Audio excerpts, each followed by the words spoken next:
पड़ोसन। ये देखो, इस सरिता ने फिर कचरा अपने आंगन में डाल दिया। ये इंसान है या जानवर? कचरा कहीं भी हो, कूड़ेदान का रास्ता ढूंढ ही लेता है। तुमने मेरे घर को कूड़ेदान कैसे कहा है? वैसे ही जैसे तुमने मेरे परिवार को जानवर कहा। देखो, मैं राकेश भाई साहब का लिहाज कर रही हूँ, वरना क्या, मैं भी मुकेश भैया की वजह से चुप हूँ। राकेश की पत्नी सरिता और मुकेश की पत्नी विनीता के बीच ये झगड़ा रोज की बात हो गई थी, लेकिन हमेशा ऐसा नहीं था। दोनों परिवार 4 पुश्तों से अच्छे पड़ोसियों की तरह रह रहे थे। राकेश और मुकेश दोनों एक साथ ही बड़े हुए और बचपन से अच्छे दोस्त रहे। शादी के बाद दोनों की पत्नियां भी सहेलियां बन गईं, लेकिन धीरे धीरे दोनों में मनमुटाव हो गया, जिससे माहौल बदल गया। तब से ना चाहते हुए भी बचपन के दोस्त दूर हो गए। देखा, आज फिर उस सरिता ने हमारे घर कचरा फेंका। अरे इतनी हवा चल रही है, कहीं से उड़कर आ गया होगा। तुम्हें कैसे पता कि सरिता भाभी ने फेंका है? अरे जिस चिप्स का पैकेट मेरे सामने उड़कर आया, वो वही तो खा रही थी। अरे ये क्या बात हुई? अरे चुप रहो, तुम कुछ नहीं समझते। क्यों सुबह सुबह लड़ने लगती हो? तुमने देखा नहीं शुरू किसने किया था? कुछ भी बोलेगी तो क्या मैं चुपचाप सुन लूंगी? अरे नहीं नहीं, तुम तो बस सुनाती हो। क्या कहा तुमने? नहीं कुछ नहीं, सब समझती हूँ मैं। देखना तुम किसी दिन ना मैं। अरे अब बस भी करो ना भाग्यवान, तुमसे तो बात करना ही बेकार है। एक तरफ दोनों पड़ोसनों को एक दूसरे से नफरत थी, वहीं दूसरी तरफ अपने पापा की तरह रोहित और ईशा भी अच्छे दोस्त थे। दोनों कॉलेज में साथ पढ़ते थे। सॉरी, आज मम्मी ने सुबह सुबह झगड़ा किया। अरे तुम क्यों सॉरी कह रही हो? ये तो रोज का है। कभी विनीता आंटी लड़ाई शुरू करती है तो कभी मम्मी, और फंस हम गए। हम और हमारे पापा बेचारे बचपन के दोस्त आपस में बात भी नहीं कर पाते। चलो अब घर आने में है, तुम आगे जाओ। अगर मम्मी या आंटी ने हमें साथ देख लिया ना तो हमारा कॉलेज जाना भी बंद हो जाएगा। सही कहा, चलो बाय, कल यहीं मिलते हैं। Okay bye. रोहित और ईशा की तरह मुकेश और राकेश भी छुप कर मिलते थे। सुबह छत पर दोनों मिलकर अपने दुख बांट लेते थे। कैसे हो भाई? बस ठीक ही हूँ, तुम सुनाओ, ऑफिस में सब ठीक? ऑफिस में तो सब ठीक है, बस घर में सब ठीक हो जाए। इन दोनों का झगड़ा तो रोज की बात हो गई है। तेरी हिम्मत कैसे हुई मेरे बेटे को आवारा कहने की? मुझे मिसेस शर्मा ने सब बता दिया, शर्म नहीं आती? अरे शर्म तो तुझे आनी चाहिए। मेरे पति की नौकरी के बारे में तूने कैसे कहा? वैसे तो मुकेश भाई साहब करती है, और पीठ पीछे ऐसी सोच। अरे उल्टा चोर कोतवाल को डांटे, खुद की चोरी पकड़ी गई तो मुझ पर इल्जाम लगा रही है। ये सब सुनकर मुकेश और राकेश छत से नीचे भागे। रोहित और ईशा भी बाहर आ गए। आज के बाद मेरी और मेरे घर वालों की बात भी की ना तो मुझसे बुरा कोई नहीं होगा। अरे तुझसे बुरा तो कोई है भी नहीं, और मुझे क्या पड़ी है तेरे घर वालों से? भाड़ में जाए मेरी बला से। दोनों गुस्से से आग बबूला होती अपने अपने घर चली जाती है और बचा हुआ गुस्सा घर वालों पर निकालने लगती है। तुम्हें क्या हो जाता है बार बार? अरे होगा तो अब कान खोल के सुन लो। आज के बाद अगर गलती से भी राकेश भाई साहब से बात करते दिखे ना तो तुम्हारी खैर नहीं। लेकिन माँ। अरे तू चुप कर, तुझे भी वो रोहित से बात करने की कोई जरूरत नहीं है। याद रखना, मुझसे बुरा कोई नहीं होगा। देख लिया तुमने अपनी भाभी के तेवर? आज से सारे रिश्ते खत्म। अब अगर छत पर तुमने मुकेश भैया से बात की तो। अरे तुम्हें कैसे पता कि हम छत पर मिलते हैं? तुमने क्या मुझे बेवकूफ समझा है? अगर तुमने मुकेश भैया से बात की तो मैं मायके चली जाऊंगी। अरे क्या माँ, जरा सी बात में। तू भी सुन ले हीरो, अगर कॉलेज में ईशा के साथ बात की तो अपनी माँ को भूल जाना। सरिता और विनीता के रोज रोज के झगड़ों को खत्म करने के लिए रोहित और ईशा ने प्लान बनाया और चुपके से राकेश और मुकेश को कॉलेज के कैंटीन में मिलने बुलाया। अरे बच्चों, हमें यहाँ क्यों बुलाया? हाँ, अगर तुम्हारी मम्मियों को पता चल गया तो हम चारों की चटनी बना देंगी वो।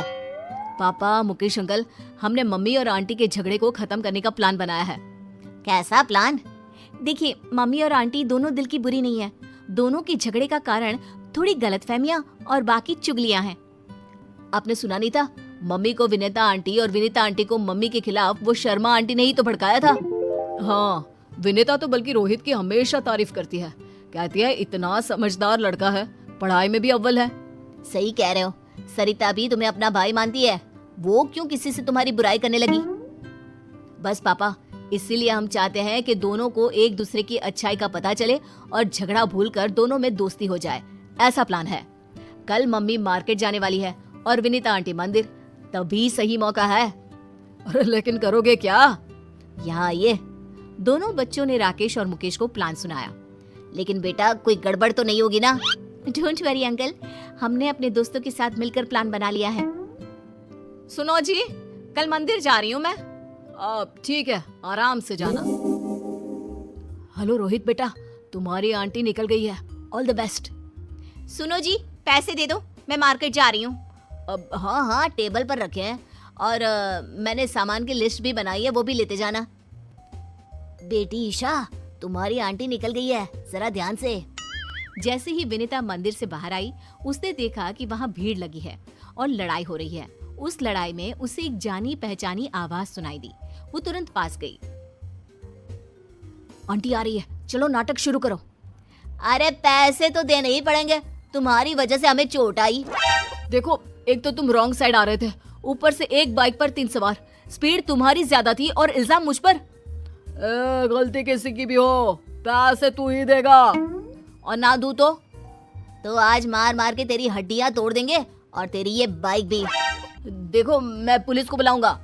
तीनों लड़के रोहित के साथ धक्का मुक्की करने लगते हैं। ये देखकर विनीता बीच झगड़े में कूद पड़ी।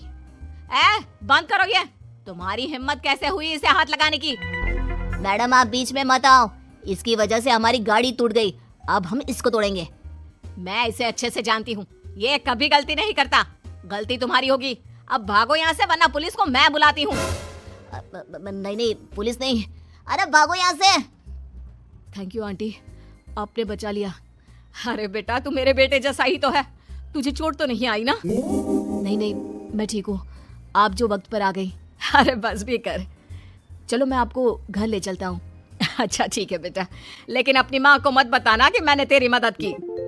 सरिता एक दुकान में सामान खरीद कर वापस जा रही थी, तभी उसे एक आवाज आई। छोड़ो मुझे, हाथ मत लगाओ। अरे ऐसे कैसे छोड़ दे? बचाओ। सरिता ने देखा कि ईशा को कुछ गुंडे छेड़ रहे हैं। आंटी ने देख लिया? हाँ, तो एक्टिंग शुरू करो। आज अकेली मिली है, अब बच के कहाँ जाएगी? ये सब देखकर सरिता ईशा को बचाने के लिए दौड़ी और अपनी चप्पल निकालकर उन्हें पीटने लगी। अरे कम बख्तों, रुको जरा, बताती हूँ तुमको। ये ले। अरे बाप रे, भागो यहाँ से। अरे रुको, अभी तुम्हारी अकल ठिकाने लगाती हूँ। भागते कहाँ हो? रुको। जाने दीजिए आंटी, वो भाग गए। थैंक यू, आपने मुझे बचा लिया। अरे मेरी बच्ची, तुम ठीक तो हो? मैं ठीक हूँ आंटी, आप जो आ गई। वो तो भाग गए, वरना मेरी फूल सी बच्ची को छेड़ने वालों की तो टांगे तोड़ देती मैं। चलो आंटी, घर चलते हैं। बेटा, तू अकेले कॉलेज मत आया जाया कर, रोहित के साथ ही रहा कर। जी आंटी जी। और अपनी माँ को मत बताना। सब कुछ प्लान के मुताबिक चल रहा था और प्लान के हिसाब से सरिता और ईशा, रोहित और विनीता एक साथ घर पहुंचे। राकेश और मुकेश भी बाहर ही खड़े थे।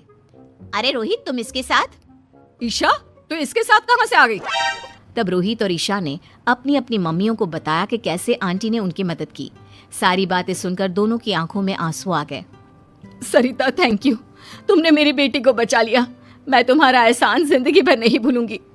एहसान कैसे बहन, ईशा मेरी बेटी जैसी है और तुमने भी तो रोहित को बचा लिया।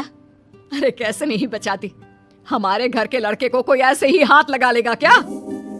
मुझे माफ कर दो विनीता, मैंने तुम्हें गलत समझा। अरे गलती तो मेरी थी बहन, मुझे माफ कर दो।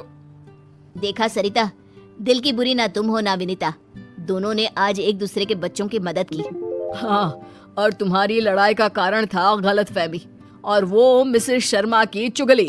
हाँ, अगर हमने बाहर वालों की बातें मानने की बजाय आपस में शांति से बात की होती तो कभी लड़ाई ना होती। हाँ, अब से हम कभी नहीं लड़ेंगे। आखिर पहला सगा पड़ोसी ही तो होता है। उस दिन से दोनों में दोस्ती हो गई। अब मंदिर हो या मार्केट, दोनों साथ साथ जाती। राकेश और मुकेश भी खुलकर मिलते। सुबह की चाय दोनों आंगन में साथ बैठकर पीते। रोहित और ईशा भी कॉलेज साथ आते जाते। दोनों परिवारों में प्यार और खुशहाली फिर से लौट आई।